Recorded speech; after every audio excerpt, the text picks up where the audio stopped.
जय माता दुर्गा। श्री दुर्गा नवरात्र व्रत कथा। व्रत करने की विधि इस व्रत में उपवास या फलाहार का कोई विशेष नियम नहीं है। प्रातः काल उठकर स्नान करके मंदिर में जाकर यह घर पर ही नवरात्र में दुर्गा जी का ध्यान करें। यह कथा पढ़नी चाहिए। कन्याओं के लिए यह व्रत विशेष फलदायक है। श्री जगदम्बा की कृपा से सब विघ्न दूर होते हैं। कथा के अंत में बारंबार दुर्गा माता तेरी जय हो, दुर्गा माता तेरी जय हो इसका उच्चारण करें। जय माता दी। कथा प्रारंभ करते हैं। बृहस्पति जी बोले, हे ब्रह्मा जी, आप अत्यंत बुद्धिमान, स्वर शास्त्र और चारों वेदों के जानने वाले मेरे श्रेष्ठ हो। हे प्रभु, कृपा कर मेरे वचनों को सुनो। चैत अश्विनी माघ आषाढ़ मास के शुक्ल पक्ष के नवरात्र व्रत है और उसको क्यों किया जाता है? हे भगवान, इस व्रत का फल क्या है? किस प्रकार करना उचित है? और पहले इस व्रत को किसने किया, सो विस्तार से कहो। बृहस्पति जी कहा। ऐसा प्रश्न सुनकर ब्रह्मा जी कहने लगे कि हे बृहस्पति, प्राणियों का हित करने की इच्छा से तुमने बहुत ही अच्छा प्रश्न किया। जो मनुष्य मनोरथ पूर्ण करने वाली दुर्गा माँ देवी, सूर्य और नारायण का ध्यान करते हैं वे मनुष्य धन्य है। यह नवरात्र व्रत संपूर्ण कामनाओं को पूर्ण करने वाला। इसके करने से पुत्र और धन चाहने वाले को धन मिलता है, विद्या चाहने वाले को विद्या, सुख चाहने वाले को सुख मिलता है। इस व्रत के करने से रोगी मनुष्य का रोग दूर हो जाता है और कारागार में पड़ा हुआ मनुष्य बंधन से छूट जाता है। मनुष्य की तमाम विपत्ति दूर हो जाती है। उसके घर में संपूर्ण संपत्ति आकर उपस्थित हो जाती है। बंध और काग बंध के इस व्रत के करने से पुत्र हो जाता है। समस्त पापों को दूर करने वाले इस व्रत के करने से कौन सा मनोरथ है सिद्ध नहीं होता। जो मनुष्य सौलभ मनुष्य देह को पाकर भी नवरात्र का व्रत नहीं करता, वह माता पिता से हीन हो जाता है, अर्थात उनके माता पिता मर जाते हैं और वह अनेक दुखों को भोगता है। उसके शरीर में कुष्ठ हो जाता है, अनेक दुख भोगता है। इस व्रत को न करने वाला निर्दयी मनुष्य धन धान्य से रहित हो भूख प्यास के मारे पृथ्वी पर घूमता है और गूंगा हो जाता है। जो सुहागिन स्त्री भूल से इस व्रत को नहीं करती, वह पति से हीन होकर नाना प्रकार के दुखों को भोगती है। यदि व्रत करने वाला मनुष्य सारे दिन उपवास न कर सके तो एक समय भोजन करे और उस दिन बांधव सहित नवरात्र व्रत की कथा श्रवण करें। हे बृहस्पति, जिसने पहले इस महाव्रत को किया है उसका पवित्र इतिहास मैं तुमसे सुनाता हूँ, तुम सावधान होकर सुनो। इस प्रकार ब्रह्मा जी की वचन सुनकर बृहस्पति जी बोले, हे ब्राह्मण, मनुष्य का कल्याण करने वाले इस व्रत के इतिहास को मेरे लिए कहो, मैं सावधान होकर सुन रहा हूँ। आपकी शरण आए हुए मुझ पर कृपा करो। ब्रह्मा जी बोले, पीठतम नाम के मनोहर नगर में एक अनाथ नाम का ब्राह्मण रहता था। वह भगवती दुर्गा का भक्त था। उनकी संपूर्ण सद्गुणों से युक्त मानव ब्रह्मा की सबसे पहली रचना में ऐसी अथात नाम वाली सुमति नाम की एक अत्यंत सुंदर कन्या पैदा हुई। वह कन्या सुमति अपने घर के बालकन में अपनी सहेलियों के साथ क्रीड़ा करती हुई इस प्रकार बढ़ने लगी जैसे शुक्ल पक्ष में चंद्रमा की कला बढ़ती है। उसका प्रतिदिन दुर्गा की पूजा होम किया उसके पिता प्रतिदिन दुर्गा की पूजा होम किया करता था। उस समय वह नियम से वहाँ उपस्थित होती थी।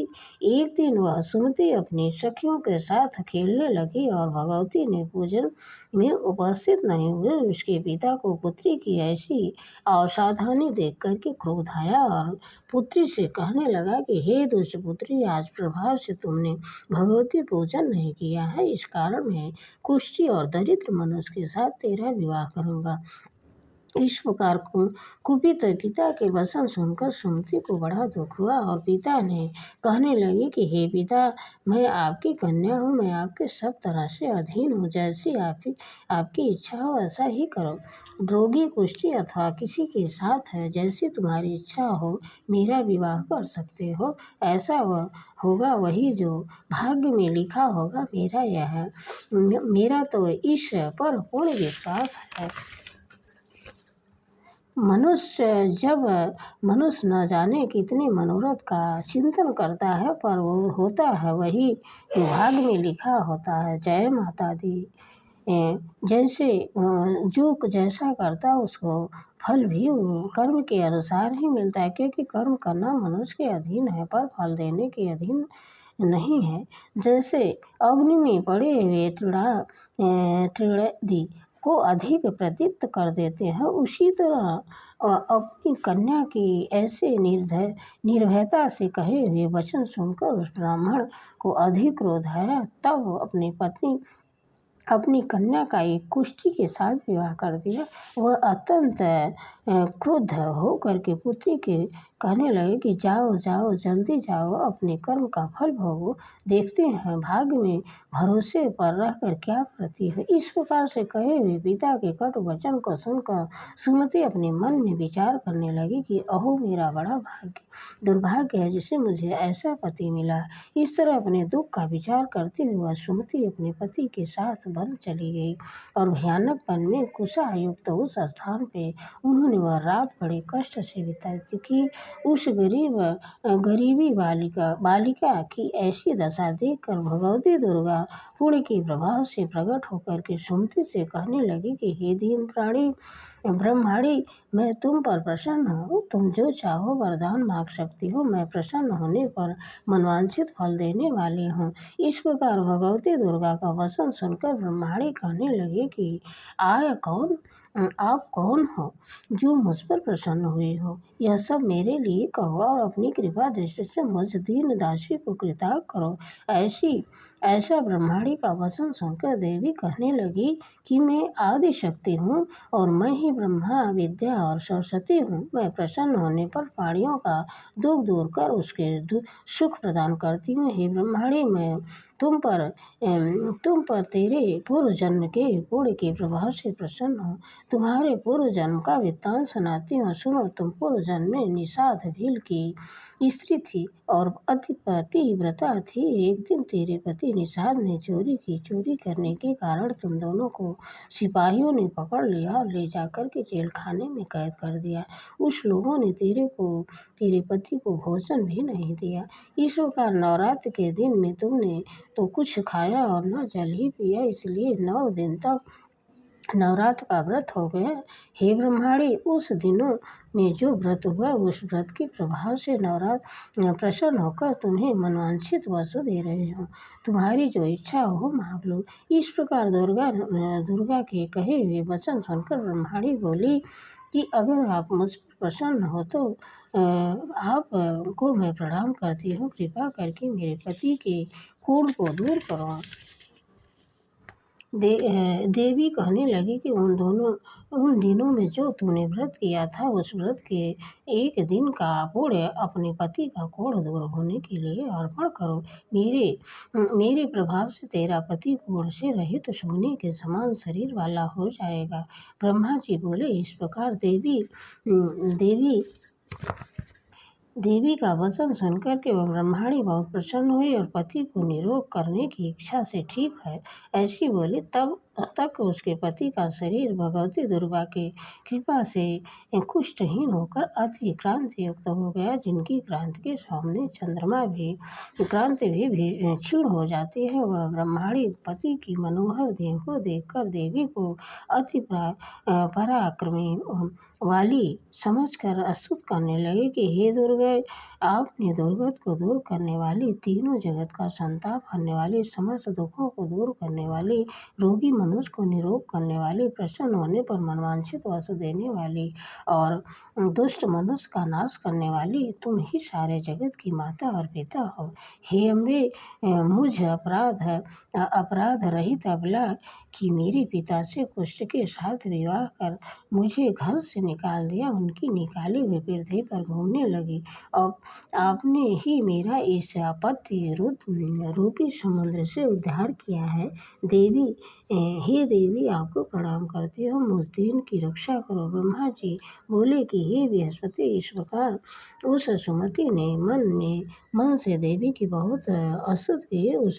उससे की हुई स्तुति सुनकर देवी को बहुत संतोष हुआ और ब्रह्माणी से कहने लगी कि हे ब्रह्माणी, उदालय नाम का एक अति बुद्धिमान, धनवान और कृतवान और जितेंद्रिय पुत्र शीघ्र ही होगा।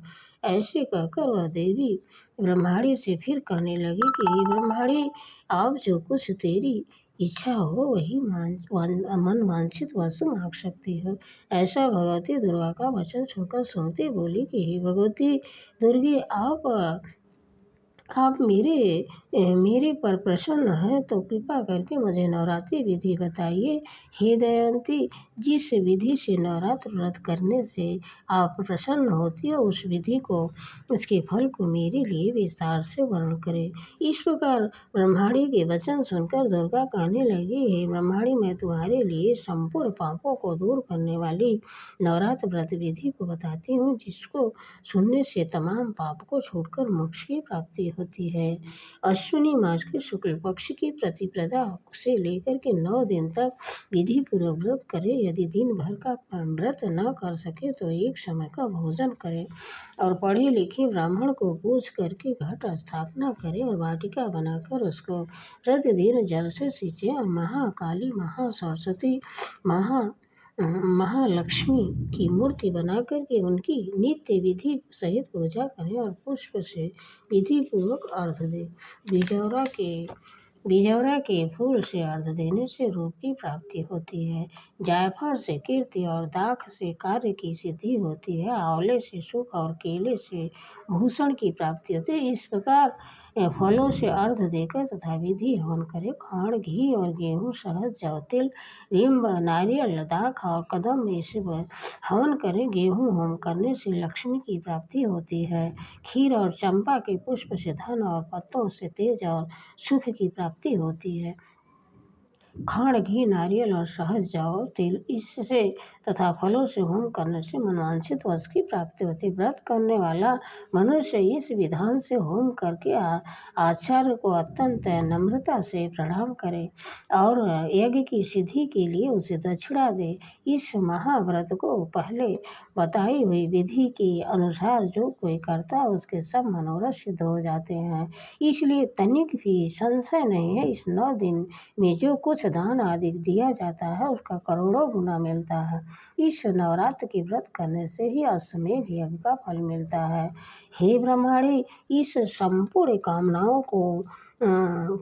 को पूर्ण करने वाले उत्तम व्रत को तीर्थ, मंदिर अथवा घर में ही विधि के अनुसार करें। ब्रह्मा जी बोले कि हे बृहस्पति, इस प्रकार ब्रह्माणी को व्रत की विधि और फल बता करके देवी अंतर्धान हो गई।